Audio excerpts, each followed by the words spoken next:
Au départ de cette journée, le temps est à la pluie. On espère que la roue va tourner car les paysages de la côte risquent de disparaître dans le brouillard.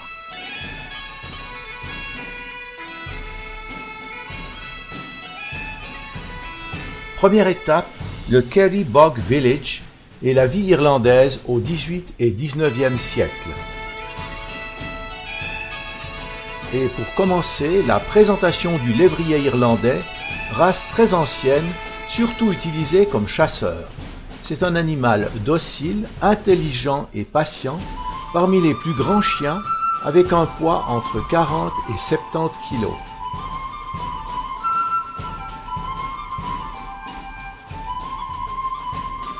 Ici, la maison du tailleur de Tourbe, avec son toit de chaume de roseau et son sol irrégulier. Le feu danse dans la cheminée. Le confort de l'époque est spartiate. À l'extérieur, le tas de tourbe qui servira à chauffer la maison et à faire bouillir les repas. Là, une caravane utilisée au XIXe siècle par les gens du voyage. Grâce au musée, la forge du vieux Jack a retrouvé un peu d'activité. Il était à la fois forgeron et maréchal ferrant, un métier indispensable pour ferrer les chevaux et réparer les outils. Dans la maison du fermier, l'intérieur est plutôt riche, signe de succès dans l'entreprise. L'écurie était dans la même pièce, ça tient chaud. C'est là aussi que l'on faisait le beurre et le fromage.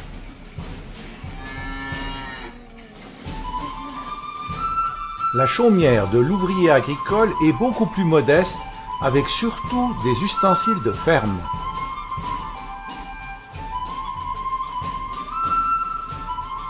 Chez Paddy Brown, le couvreur de toit de chaume, c'est presque le grand luxe. Lit à l'étage, vaisselle en porcelaine, nappe brodée, couvre-lit, horloge muraille.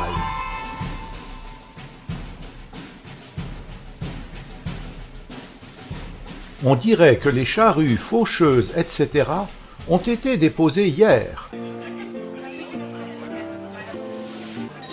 Le pub vous propose maintenant un Irish Coffee, cette boisson créée par un Irlandais dans les années de guerre pour réchauffer les passagers transatlantiques frigorifiés qui voyageaient en hydravion. Il fallait de plus qu'elle ait l'aspect de la Guinness. Nous voilà de nouveau sur la route en direction de la côte. Le temps est gris, mais la visibilité est correcte. En face de nous, une nature sauvage, inhospitalière, sans aucun arbre. Un vent violent qui agite les bruyères en fleurs. Des vagues qui viennent buter contre les falaises ou mourir sur les plages. Sur ce pont circulait jusqu'à la période de l'entre-deux-guerres le chemin de fer du Kerry. Nous allons maintenant assister à un exercice de conduite d'un troupeau de moutons avec des border collies. Le mouton est la mascotte de l'Irlande. C'est un animal bon marché avec excellent retour sur investissement.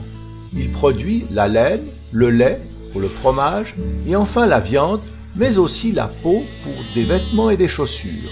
En échange, il ne lui faut qu'une bergerie et un carré pour pâturer en toute liberté. Le cheptel ovin est de 5,5 millions de têtes pour 6,5 millions d'habitants.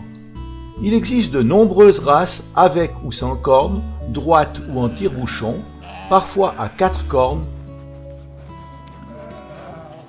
avec de longues oreilles, un peu comme des lamas, tachetés ou unis.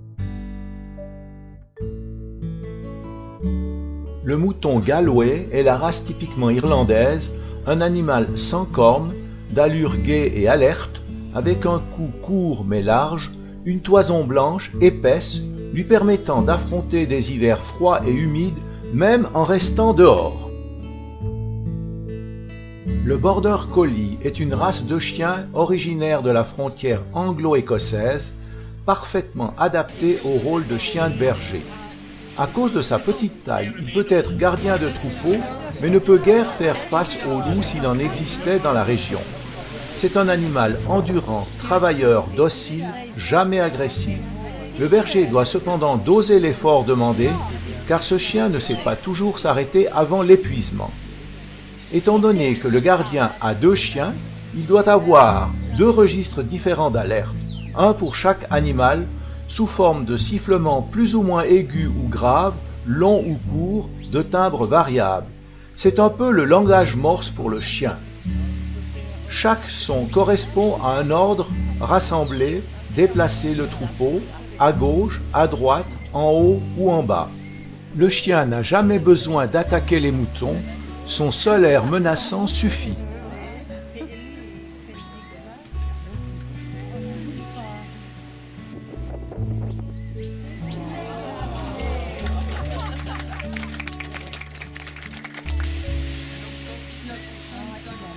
Là, le chien a reçu l'ordre de faire descendre les moutons sur un rang. Il les chasse depuis l'arrière en allant de gauche et de droite.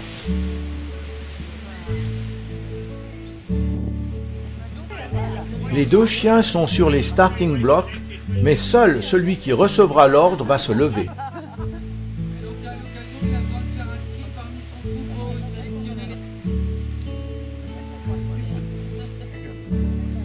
Un exercice plus complexe maintenant. Les 2 chiens sont engagés, chacun devant amener une partie du troupeau à des emplacements différents.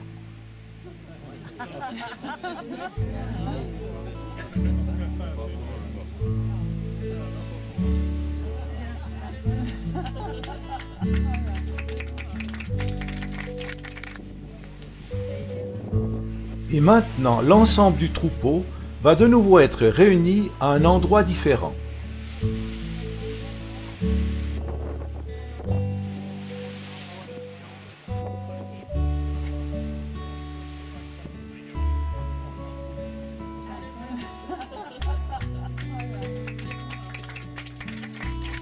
Écoutons la différence des signaux et observons la réaction du chien.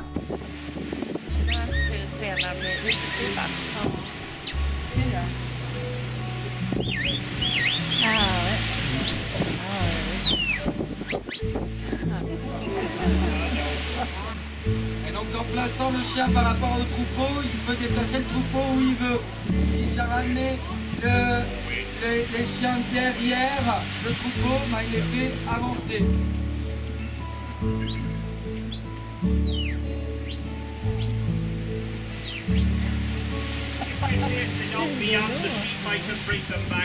Et donc s'il place les chiens au-dessus du troupeau, il peut les faire revenir.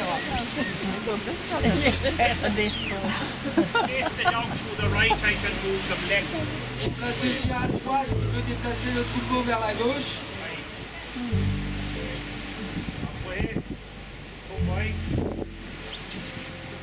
Donc les chiens descendent des prédateurs, ils ont une démarche de prédateur, ils ont un regard de prédateur. Donc les moutons vont voir le chien comme une menace.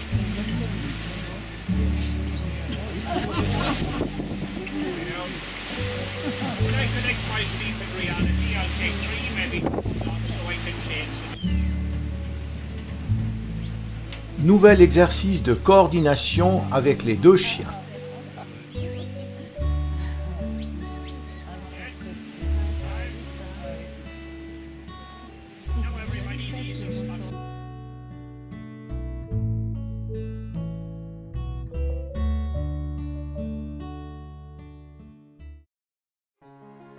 La localité que nous traversons est typique avec ses maisons multicolores alignées le long de la rue principale. On dit que c'était pour que les hommes qui rentraient tard dans la nuit, plus ou moins éméchés, ne se trompent pas de résidence.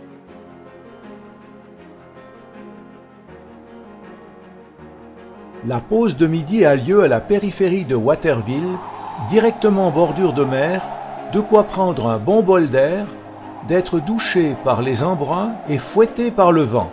Si vous pesez moins de 45 kg, vous avez avantage à fixer des boulets aux pieds pour ne pas vous envoler. Profitons du spectacle de kitesurf exercé par un amateur qui n'a pas froid aux yeux.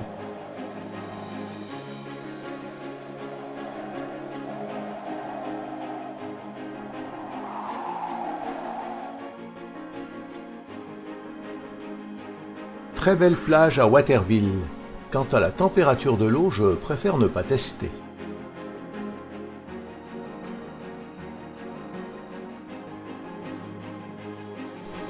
déjà quelques falaises, mais rien à voir avec celles que nous visiterons ces prochains jours.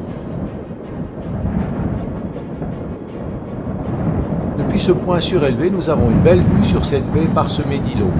Le vent est toujours aussi fort, impossible de filmer sans s'accrocher à un poteau et encore.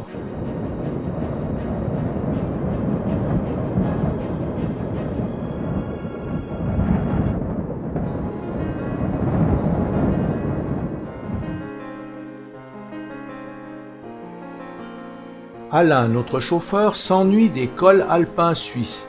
Il a donc décidé de gravir celui-ci qui monte à l'altitude extraordinaire de 240 mètres. Malgré cette altitude, aucun arbre ne pousse à cause du vent. Sur les bas-côtés de la route, des tourbières. Nous reviendrons sur le sujet dans la suite du reportage.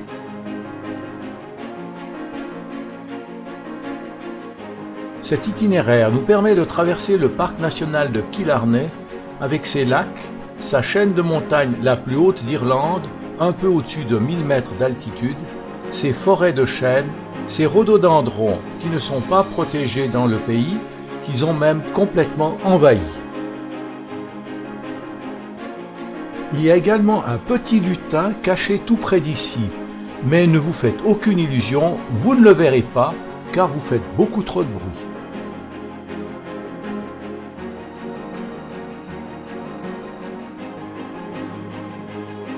Après une journée aussi bien remplie, rien de mieux qu'un spectacle de chant et danse celtique que j'ai eu le privilège exceptionnel de filmer en partie.